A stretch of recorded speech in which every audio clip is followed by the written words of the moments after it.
In today's video, I'm going to teach you how to fix Outlook not sending emails.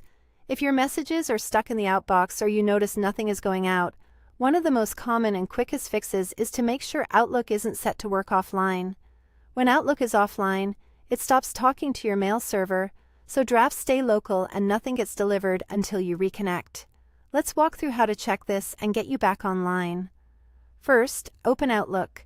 Give it a moment to load fully so the ribbon and status bar are visible. You'll know Outlook is ready when you can see the tabs across the top of the window and the status bar along the bottom.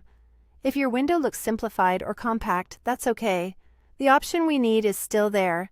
Just keep an eye out for the Send Receive area. Next, look for the Send Receive tab at the top of the screen.